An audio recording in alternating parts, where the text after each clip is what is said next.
Thank you for your time, no, in waiting. Mag-settle down lang jud ko, no, because he can pa mig another meeting. So another ko na po dayon session with Nights of Prayer. And tomorrow, we will end with the morning, no. Sa morning pa lang, we will end the session 5, no, during the service. Gusto pa unta na ako gabi but basig dili na ako ma-absent, so because of time.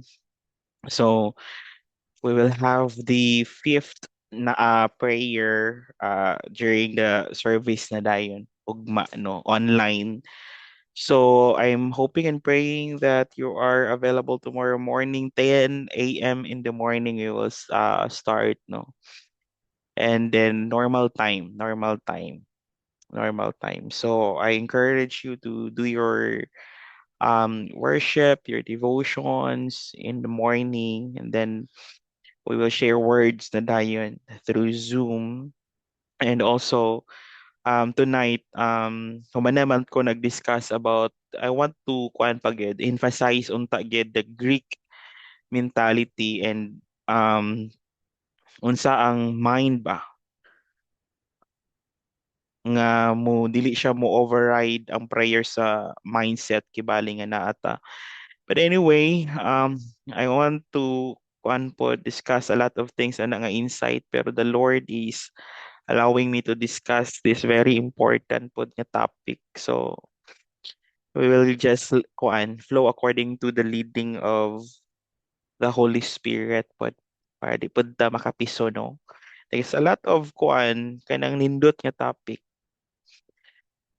Anyway, let's pray. Father, we thank you for the grace that you have given us. Thank you for the word that you have given us tonight, Lord, that we could go deeper to it and we could see the leading kung asa min mo bitbiton, and how powerful prayer is, Lord God, that we could use it, Lord God, daily, or every seconds or every moment of our life when it is necessary for us to live, Lord God, and to speak, Lord God, on those principles. Father, thank you for allowing us tonight to navigate into the next level, how important prayer is in our lives, and how important it is to change our mind in prayer, Father. Because when we pray without changing the mind, Lord God, everything will collapse, Lord, into the illusion, Father, that everything is okay as long as naka-pray me, Father. But Lord, it's not about just a prayer, Father, but the content of the prayer, Lord God, being lived by, being received, Lord God, in some areas of our lives that is um very important, nga among masabtan imuhang insights, Lord. We give you thanks and glory in Christ's name we pray. Amen and amen. So let's talk about tonight. Let's talk about the four winds. Most of you, I give you some little bit of insights of four winds, no? And tonight, let's talk about the four winds meaning and importance. No? So how the four winds, no, meaning and importance. Wala copy lugar. So inana. So kada tong hisgutan, no. And unsa ang four winds and how important meaning pod sa four winds, no. Kani. Kay para po in tao na tong mga prayer na to, masabtan gid nato sa principle po aning dapita. So what are the four winds? No, the Bible, the four winds represents meaning totality, divine control, and spiritual force operating over the whole earth. So that's the meaning of the four winds. So pag may four winds, we are talking about totality, divine control, and spiritual force nga nag-operate sa tibuok kalibutan, no, sa tibuok earth. They are often connected to God's sovereignty, judgment and restraint, change, transition, and movement. And also the unseen force that affects visible reality. So they do not primarily mean weather. They are symbolic language describing how God governed the earth and history. Kasi there are two element yun, or three element nga wala gid nag-move o nagawas gyud sa kalibutan. Even history, they kept the presence of history. So number one, that's the water. Number two, that's the wind. Number three, that's the earth. Kana gid wala gid na nang lihok, no. They are still there until now. They are still there. So when we talk about four winds, we talk about totality, divine control, and spiritual force nga nag-operate sa tibuok kalibutan. So that's the reason why it's very important to understand tungod kay when we pray, we are not in earth. Once nga mag-pray ka, we have to operate in these four winds. The reason why is that in Jeremiah 49, verse 36, it stays here that I will bring the four winds from the four quarters of heaven. You have to take note for the verses that we have good. I will bring the four winds from the four quarters of heaven. Four quarters of heaven. Now in Daniel 7:2, it says there the four winds of heaven were stirring up the great sea. So, yung four winds mo stir up sa great sea. Di ba? So, Zechariah 6:5 says that these are the four spirit of heavens who go out from their station before the Lord of all the earth. So, the four spirit of heaven, ingon ang Zechariah. So, who go out from their station before the Lord at the earth. So, kuyaw kay ning four winds eh. In Revelation 7:1 it says there, I saw four angels standing at the four corner of the earth, holding back the four winds of the earth. So yung nag-hold sa four winds, there's and four angels holding the four winds of the earth. And we know that the wind of the winds is north, south, east, and west. And kana nga winds are gihandulan or gihawiran sa upat ka anghel. They are standing and holding the four winds, no? So why it is important to understand the four winds correctly? Anong kinahanglan man masabtan yung four winds correctly? Number one, to avoid fear during global shaking. So when nations shake, economic shift, or system fail, understanding the four winds reminds us, no? And understanding the four winds reminds us God is not reacting, He is ruling.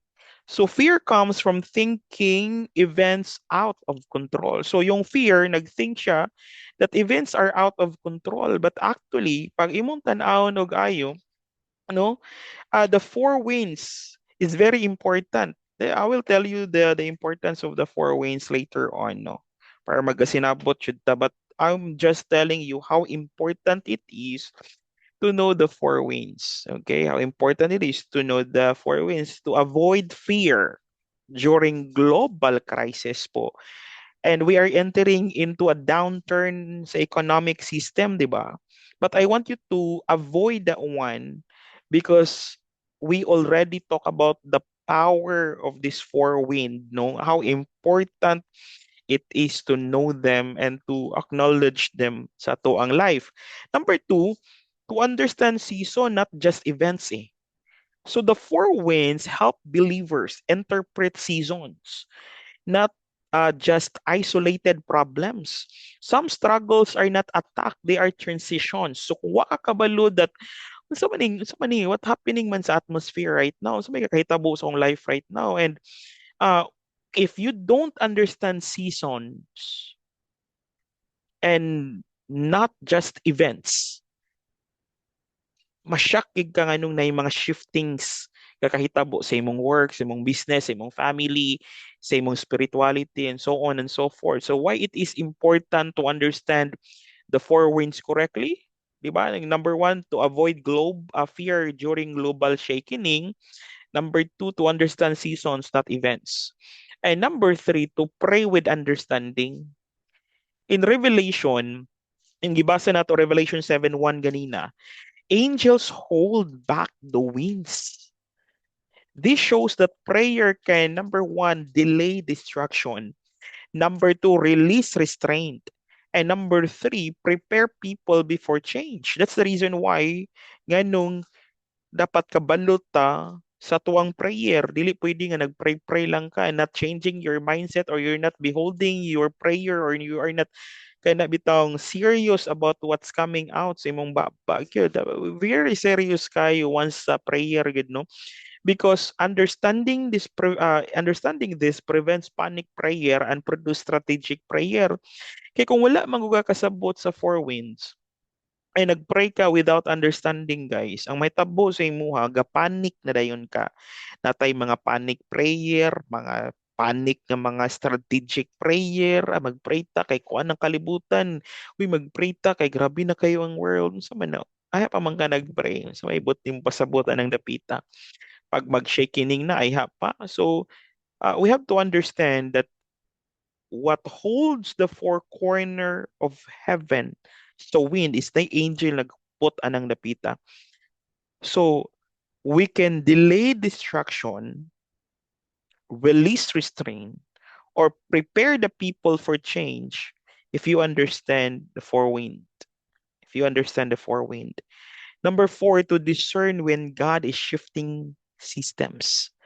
Once nga shift og system si Lord, dapat masabtan nimo, the Lord is shifting systems na ha. Throughout scripture, with winds accompany to arise and fall of kingdoms, to judgment, restoration. These teach discernment.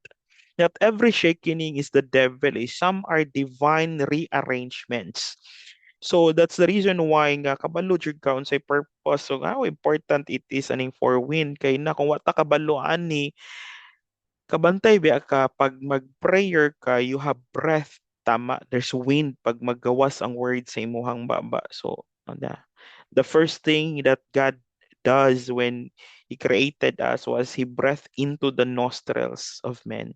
It's a wind. Still, it's a wind, guys. So number five, to remain anchored with stability when stability is removed. So if your confidence is in systems, wind will shake you. If your confidence is in God, wind will position you. So that's the reason why naka-anchor dapat imong confidence din ha sa Ginoo, because winds will position you or winds will shake you. Ngara na nimo. That's the reason why winds are very important in our lives, guys, no? Ang wind, muna na ko sa inyo sa una nga ang hangin ay dalunggan. Whatever nga imong isulti, they will capture it because yung naghawid sa four wind angel eh. Once being released, angels will release those things atong life. Now, four winds represent sovereign activity over the entire earth. No, kasi walay place sa earth nga walay wind inagid na. So they reveal spiritual forces that influence history. They announce transition, judgment, and divine timing. They remind believers that nothing happens outside God's control. That's why the four winds, no, is the witness kung unsa na ay mga status pod mismo. So you have to very careful when you speak because your words might condemn you or justify you. No? So why? Because your words are winds. No? It will not return not doing its fulfillment kind of characteristic also. So pag may istorya ka, it happened talaga. Now, the four winds applied to personal life.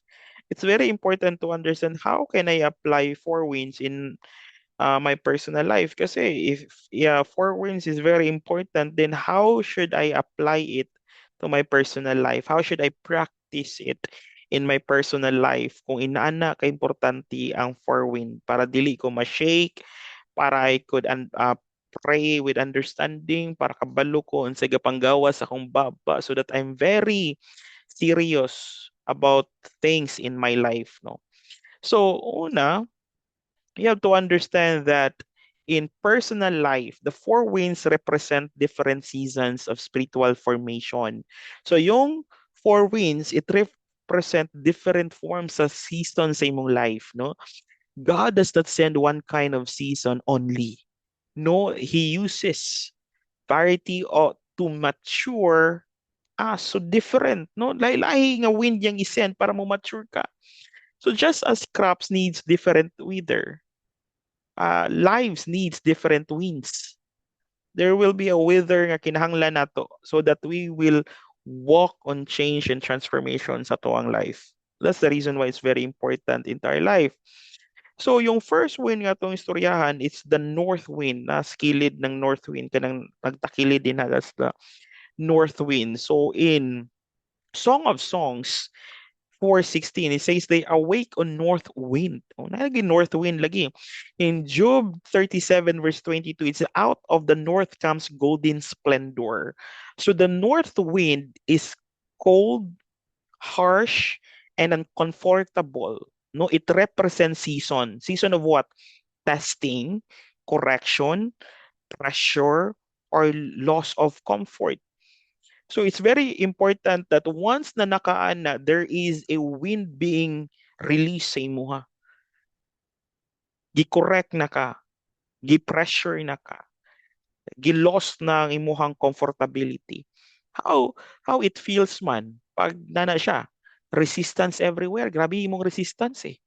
Resist ka diri, resist ka din niya.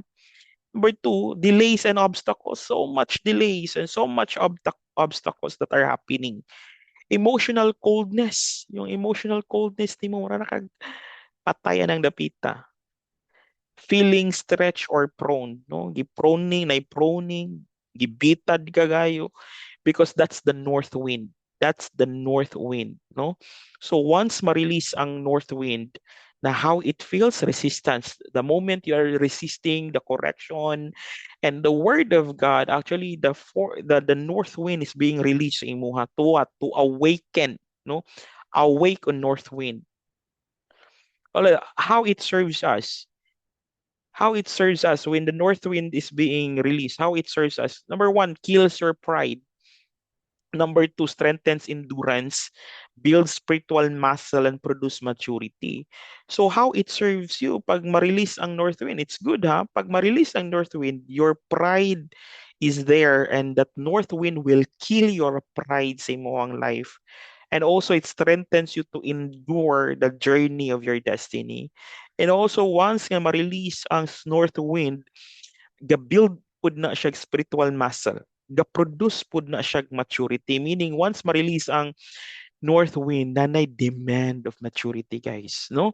So north wind does not destroy fruits, dili siya ga-destroy og fruit, it hardens it, no? Gina-strengthen niya, gina-sustain niya ang fruit nimo. So without the north wind, believers stay soft, shallow, and dependent. So kinahanglan gid ang north wind, no? Yung north wind also it's testing, discipline and strengthening. So we need north wind. So once gina-release ang north wind, there is a level of discipline that is necessary for you to enter to. So it's about strengthening because you are too weak, you are too emotional, nga dili na pud siya maayo sa imong life. Also, we do the south wind, in Job chapter 37 verse 17. It says that you whose garments are hot when the earth is still because of the south wind. So Acts 27:13, when the south wind blows softly. So the south wind is warm and gentle. It represents seasons of what? Healing, encouragement, peace, and rest. No? So how it feels man if naka dina sa if ga-release ang south wind. Unsay feeling ana dira? Emotional relief. Kung sa north wind na ay emotional coldness, yung south wind, it releases emotional relief. Makaginhawa ka eh. Kasi ang north, it disciplines you. Yung south, it clear direction. It renews joy sa imo. It support a supportive relationship. So when there are things sa relationship nga dili maayo, you have to understand that the south wind should be released. Lord, I release the south wind in my life right now. I release south wind in my relationship, in my life right now, emotional relief, clear direction. Release south wind. Okay? So how it serves you, restore strength, heals wounds from hard seasons, reassures identity, and renews hope. So south wind keeps you from breaking after the north wind. So God comforts you not to weaken you but to prepare you for more. So yung south wind, it is comfort, refreshing, and restoration. So if you need restoration, if you need refreshing, if you need comfort, you need the south wind. No, you are praying from the south wind. So dihang dapita palang daan, you have to understand that every wind serves you and every wind has its purpose sa imuhang life. So the moment you pray, the wind knows kung unsa iyahang trabaho sa imuha because those are angelic activities in your life to really help us, no? If you need discipline sa imuhang life, the north wind is what we need. If you need strengthening, you need north. Diba? But if you need refreshment, if you need restoration, if you need comfort, then south wind will be released into your life. Okay? So, yung east wind, no, Exodus 14:21, the Lord causes the sea to go back by a strong east wind. So si Jonah 4:8, yung God prepared a vehement east wind. So the east wind is strong and disruptive. It represents season of what? Sudden change, explosive motives, endings and beginnings, and divine intervention. That's the east wind, no? Yung east wind, sudden change, exposure of motives, endings and beginnings, and also divine intervention. So how it feels, loss of stability, unexpected shifts, plans interrupted, old structure collapsing. So pag mo blow na gali na ang east wind sa imong life, there are old mindset being challenged and into a moment na kinahanglan gina siyang mo collapse. And once mablow ang east wind, guys, there will be plans interrupted. You think na mauna ni, but na-interrupt siya because the east wind is being released sa imong life. So again, how it's very important to us because the four winds serves its purpose into our lives. And if you are in the north wind, then you have to understand that there is a south wind. And if you are into the east wind, kinahanglan din mo masabtan si purpose ana. And also how it serves us. Yung east wind opens possible path, force growth. It breaks stagnation. It separates you from what you can carry forward. The east wind creates exit where none existed. No? So if God didn't disturb you, you might stay stuck. So there must be a level of the east wind na ma-release sa imong life. And change, exposure, and transition is the east wind. That's why the reason why nganong ang sun it rises in the east, no? So there's a reason inang dapita, giposition ginag-ayo ni Lord inang dapita. And also it's very important to understand that the moment you pray, make sure kung unsa nga wind ang naa because you have to allow the wind to serve its purpose sa imuhang life. And you have also to command the wind to move into your life. The angels are holding the four winds, guys. So yung the west wind, yung west no wind, yung Exodus 10:19, ningon siya din na the Lord turns a very strong west wind which took the locust away. The west wind represent removal and resolution. It is associated with cleansing, closure, burden lifted, and seasons ending. So the moment you say sa prayer nga, I end the season of poverty, I end the season of burden, I end the season of this hindrances sa imong life, you have to understand that that release of prayer is comes from the west wind. So how it feels, emotional release, forgiveness, letting go, fresh perspective. If you need fresh perspective, the west wind should be blowing the hangdapita. And if you say there's sickness in your life and there are things in your life na wala pa ning move, you need the west wind. That's the reason why you have to pray for the um west wind eh. Oo. You need to pray. And the pita. So how it serves us? Remove what consumes you. Clears residue from past battles. Bring peace from conflict and marks completion of a season. So the west wind does not bring new battles, it clears old one. So relief, cleansing, and completion. So the four winds is very important in prayer because you those four winds serves its purpose sa imong life. And if you are not into the four winds, dili ka kabalo how to pray. And ang wind permiminti is nagi na siya dalunggan. He carries words. So the moment nga makasabot po ka that we are not talking a normal winds because we are talking a wind nga naa sa throne sa Ginoo. No, not they are in the throne of God because angels hold the four winds of the earth. So before na i-release ang wind gikan sa langit padulong sa earth, no?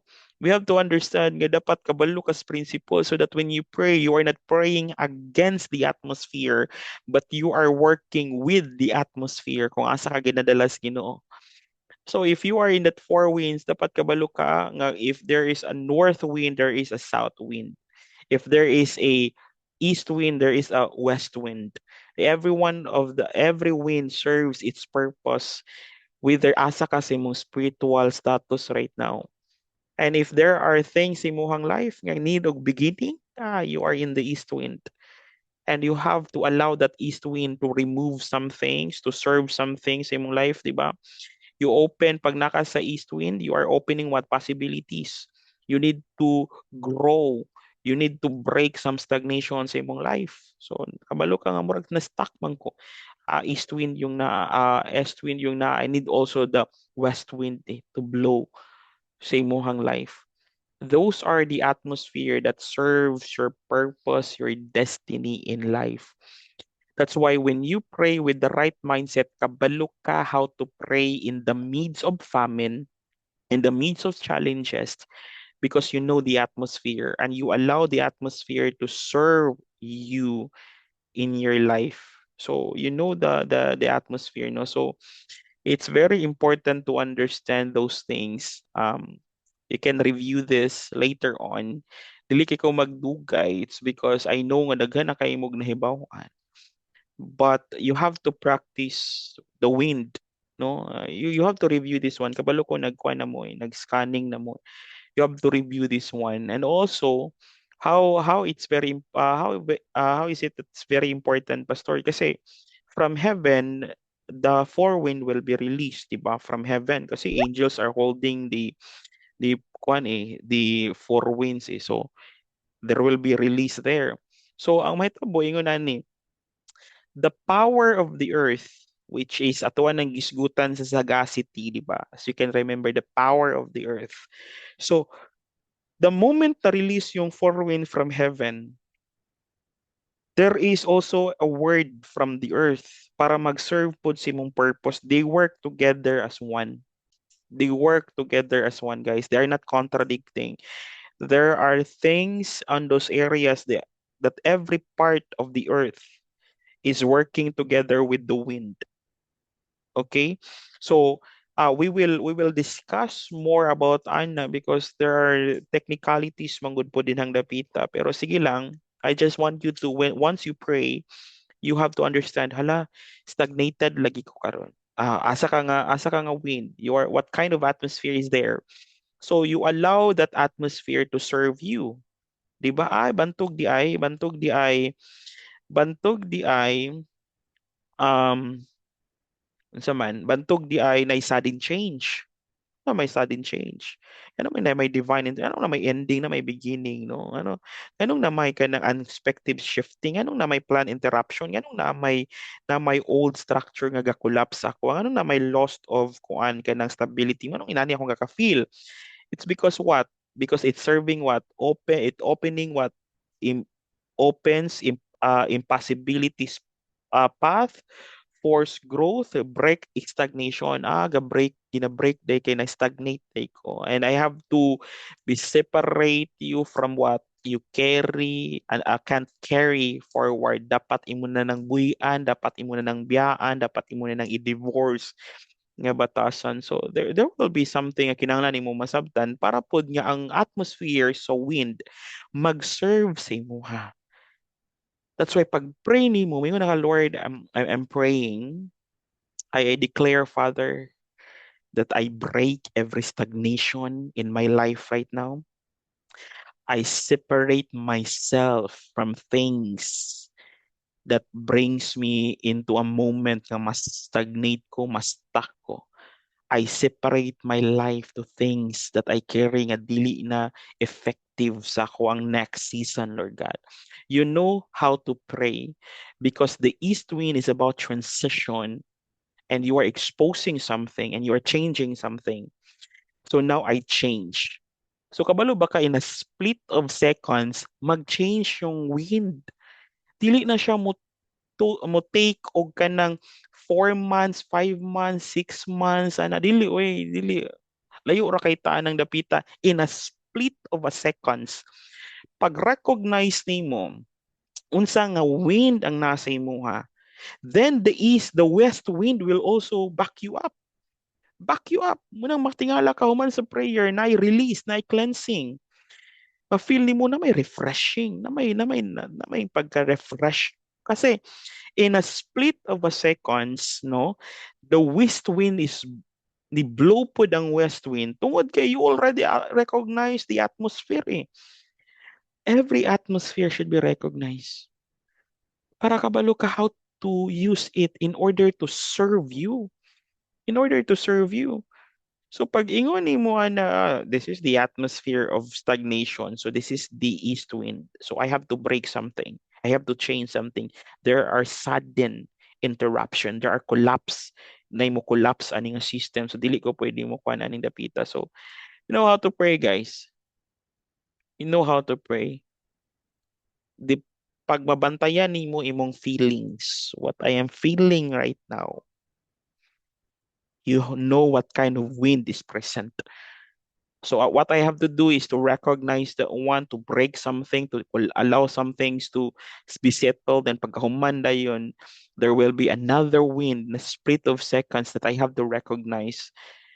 So I decree and declare. Okay, so there are things na kinahanglan ginato masabtan. They work together as one, guys. Anyways,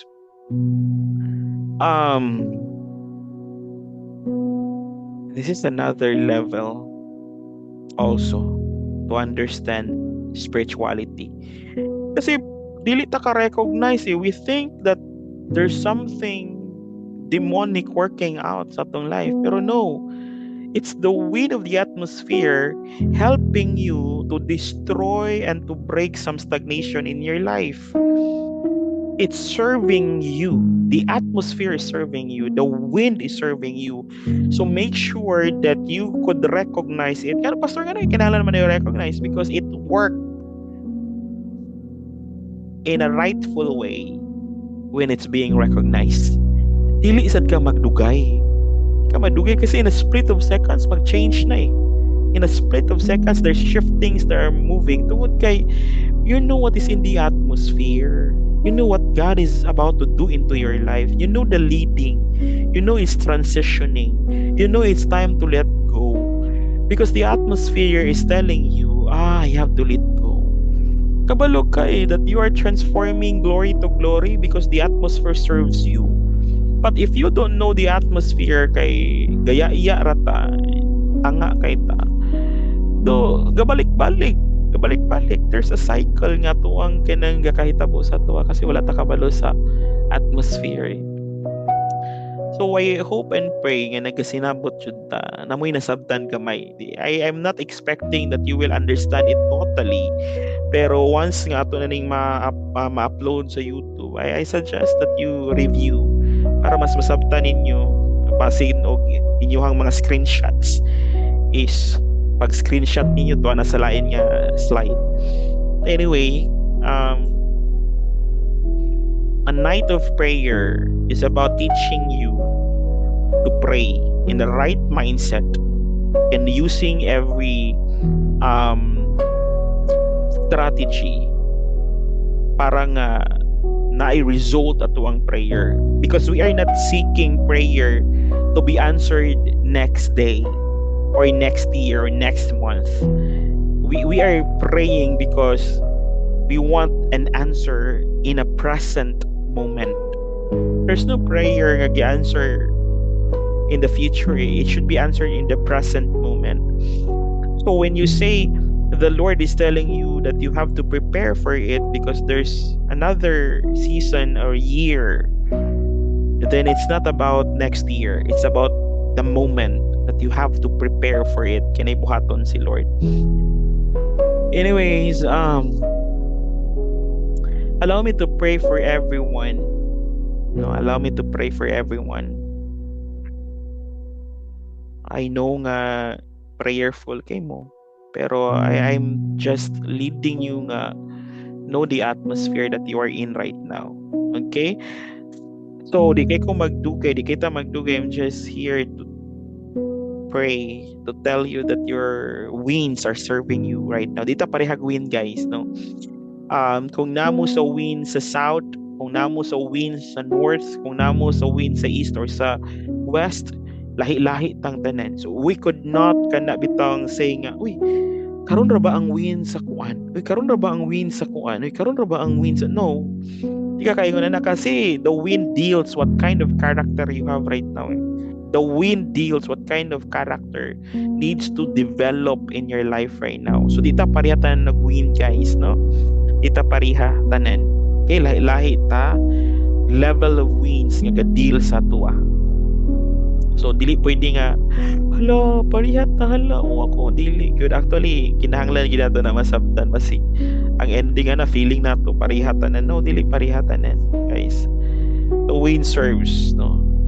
So let's pray. Allow me to pray for everyone.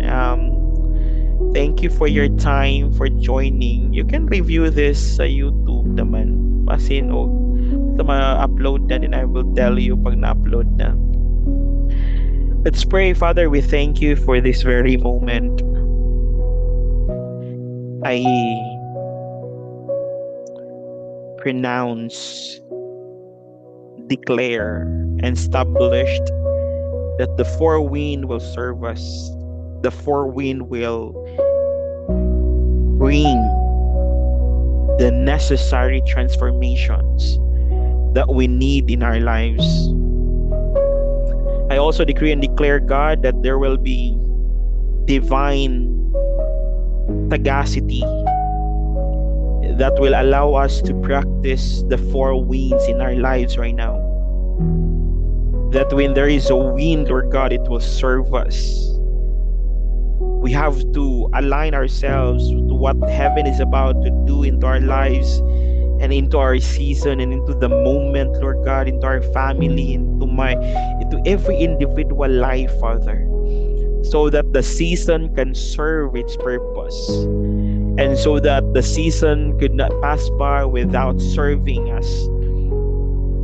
And we also decree and declare, Father, that we could see great and mighty things in our season right now. And when the wind will serve, the earth will also serve.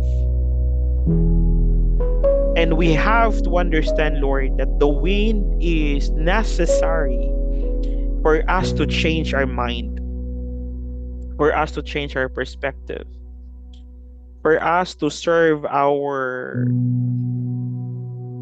purpose, Father. This atmosphere is necessary. So how to build the atmosphere, Lord, is what kind of atmosphere is given. so that we could declare out of it, so that we could speak life out of it, so that we could speak something out of it. This is how we build the atmosphere, God. And we thank you for allowing us to learn these things and to experience these things and to walk on these things and to abide on these things, Father God. Thank you for everyone's life, Father. I decree and declare that they would experience, Lord God, the word, the four winds right now. And if there is emotional coldness, it will serve its purpose for something, for us to separate ourselves from. Thank you, Lord, for this very moment. I speak wisdom upon wisdom, knowledge upon knowledge, increase upon increase to each and every one of you. I speak life to your family. I speak life to everyone that is hearing my voice right now. Thank you, Lord, for this moment. Thank you, Lord, for this very substance of the essence of the four wind. You are still in control, and your word will never pass by. It shall accomplish its purpose, Father. Thank you for everyone's call and purpose, Lord God. May you continue to minister to them, even as we end this one, Father. Now be magnified, be glorified, be justified, Lord, into our lives. This is our prayer and declaration. In the mighty name of Jesus Christ, we pray.